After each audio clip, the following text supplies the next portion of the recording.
Hello friends, welcome back to our YouTube channel. आज हम करेंगे class 11 business studies chapter 13 and 14 insurance and its type के MCQ. Chapter 13 में हमने insurance and introduction पढ़ा था, वहीं हमने चैप्टर 14 में उसकी types that is life, fire and marine insurance को पढ़ा था। तो हम उन दोनों को कंबाइन करके आज के लेक्चर में उनके एमसीक्यूज करेंगे। तो चलिए बिना देरी के अपने आज के लेक्चर को स्टार्ट करते हैं।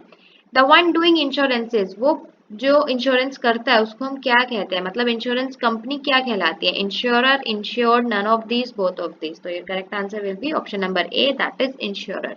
जो इंश्योरेंस करती है उसको क्या बोलते हैं? इंश्योरर। क्वेश्चन नंबर 2 क्या कह रहा है? The one getting insured is, वो पर्सन जिसका इंश्योरेंस हो रहा है या जिस चीज का, जिस प्रॉपर्टी का, जिस वस्तु का हम इंश्योरेंस करा रहे हैं वो क्या कहलाती है? Insurer, insured, none of these, both of these. तो वो क्या कहलाएगी? हमारी इंश्योर्ड कहलाएगी। क्वेश्चन नंबर 3 क्या कह रहा है? The document which contain the terms and conditions of the insurance, वो डॉक्यूमेंट जिसमें सारी की सारी बातें लिखी होती हैं, जो भी टर्म्स एंड कंडीशंस होती हैं एक इंश्योरेंस की, उनको क्या कहते हैं? Insurance policy, document agreement, both of these, none of these. तो उसको क्या कहते हैं? Insurance policy. नेक्स्ट क्वेश्चन क्या कह रहा है? Insurance is an agreement with which the possible dash of one party is transfer to the other party. वो बोल रहा है कि इंश्योरेंस एक ऐसा एग्रीमेंट होता है जिसमें एक पार्टी के किस चीज को, प्रॉफिट को, लॉस को, किसको ट्रांसफर किया जाता है टू डिफरेंट पार्टीज। तो आपको पता है कि इंश्योरेंस क्यों कराते हैं? हम अपने लॉस को रिकवर करने के लिए इंश्योरेंस कराते हैं। तो इसका करेक्ट आंसर क्या होगा? Option number B, loss. Question number 5 क्या कह रहा है? कम्स अंडर जनरल इंश्योरेंस, क्या इन नीचे लिखे हुए ऑप्शंस में से कौन सा है जो जनरल इंश्योरेंस में आता है? फायर इंश्योरेंस है, या लाइफ इंश्योरेंस है, या कोई भी नहीं है, या दोनों है? तो इसका correct answer will B fire insurance. Question number 6 क्या कह रहा है? The max New York life insurance is a journal insurance company. क्या जो max New York life insurance company है वो जर्नल इंश्योरेंस कंपनी है? आपके ऑप्शन है true, false, may be true, can't say. तो your correct answer is false. जो max New York life insurance company है वो जर्नल इंश्योरेंस कंपनी नहीं है, वो एक लाइफ इंश्योरेंस कंपनी है।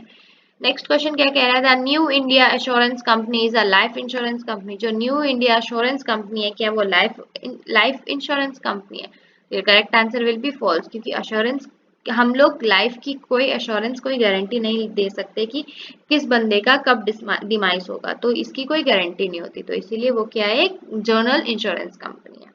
क्वेश्चन नंबर 8 क्या कह रहा है? The word assurance is related with life insurance. जो वर्ड एश्योरेंस है वो लाइफ इंश्योरेंस से रिलेटेड होता है। True, false, may be true, और none of this. Your correct answer will be true. Next question क्या है? The word insurance is related to general insurance. जो इंश्योरेंस है वर्ड, वो किससे रिलेटेड है? जर्नल इंश्योरेंस से रिलेटेड है। ट्रू, आपके ऑप्शन है true, false, may be true, none of this. Your correct answer will be true.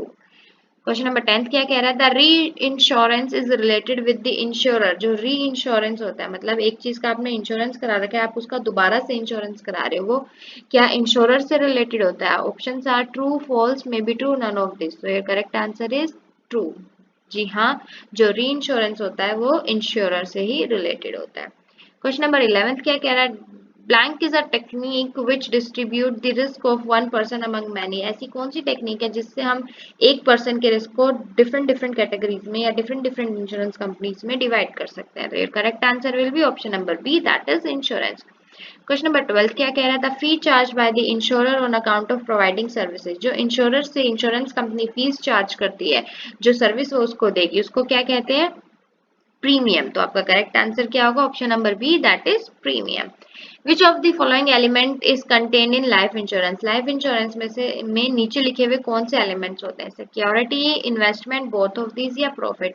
इसका आंसर है बोथ ऑफ दिस, क्योंकि लाइफ इंश्योरेंस हमें एक फैसिलिटी देता है जिस पे हमें सिक्योरिटी मिलती है, मतलब प्रोटेक्शन भी मिलती है, और एक इन्वेस्टमेंट भी हो जाती है। क्यों? क्योंकि हम लोगों को हर मंथ या हर क्वार्टर, जैसा भी आपने जो पॉलिसी ली होती है, उसके अकॉर्डिंग हमें प्रीमियम पे करना होता है इंश्योरेंस कंपनी को। क्वेश्चन नंबर 14 क्या कह रहा है? Which of the following is not covered under general insurance. नीचे लिखे हुए ऑप्शंस में से कौन सा है जो जनरल इंश्योरेंस के अंडर नहीं आता? तो ये correct answer will be life insurance.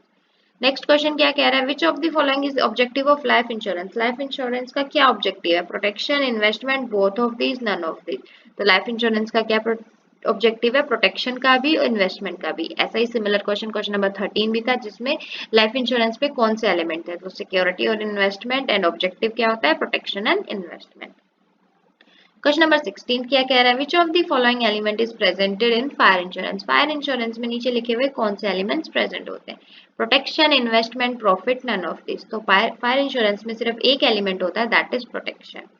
Next question क्या है, the amount of surrender value presented in fire insurance. जो सरेंडर वैल्यू होती है जब आप पॉलिसी को तोड़ देते हो या मिड में खत्म कर देते हो तो आपको कितनी अमाउंट मिलेगी, क्या वो पूरी अमाउंट मिलेगी पॉलिसी की, या 50% मिलेगी, या जितना आप प्रीमियम पे करते हो उतनी अमाउंट मिलेगी, या कुछ भी नहीं मिलेगा। तो फायर इंश्योरेंस के केस में कुछ भी नहीं मिलेगा, अगर आपका एक्चुअल लॉस नहीं होगा तो आपको कोई भी पैसा वापस नहीं मिलेगा। नेक्स्ट क्वेश्चन क्या कह रहा है, what is the maximum limit of period of insurance और जर्नल इंश्योरेंस। नॉर्मल इंश्योरेंस या जर्नल इंश्योरेंस जो भी होता है उसकी एक स्पेसिफिक पीरियड क्या होता है, 1 ईयर, 10 ईयर, 5 ईयर और नो लिमिट। तो इसका correct answer is option number A, that is 1 year. Question number 19 क्या कह रहा है, there is no maximum limit of sum assured for dash insurance. कौन से इंश्योरेंस में कोई भी मैक्सिमम लिमिट नहीं है कि आपको कितने तक का इंश्योरेंस कराना है, fire, marine, both of these या लाइफ इंश्योरेंस। तो correct answer will be life insurance. Life insurance में ऐसी कोई मैक्सिमम लिमिट फिक्स नहीं की गई है। Last but not the least question 20 क्या कह रहा है, which of the following is the subject matter of marine insurance. नीचे लिखे हुए ऑप्शंस में से कौन सी चीजों के लिए मराइन इंश्योरेंस में के अंडर आती हैं, कार्गो, फ्रेट, हल, ऑल ऑफ दिस। तो आपने अगर इस चैप्टर नंबर 14 की वीडियो देखी है तो उसमें हमने करा था कि मराइन इंश्योरेंस के अंदर कार्गो भी आता है, फ्रेट भी आता है और हल भी आता है। तो correct answer will be option number 4, that is all of this. इसी के साथ हमारा चैप्टर 13 और 14 के एमसीक्यूज खत्म होते हैं। आई होप आपको समझ में आ गए होंगे, बट अगर स्टिल आपको कोई डाउट है तो प्लीज आप मुझे कमेंट सेक्शन में कमेंट करके जरूर बताएं। हम अपनी अगली वीडियो में चैप्टर 15 कम्युनिकेशन सर्विसेज के एमसीक्यूज करेंगे। Thanks for watching, please like, share and subscribe our channel for more videos.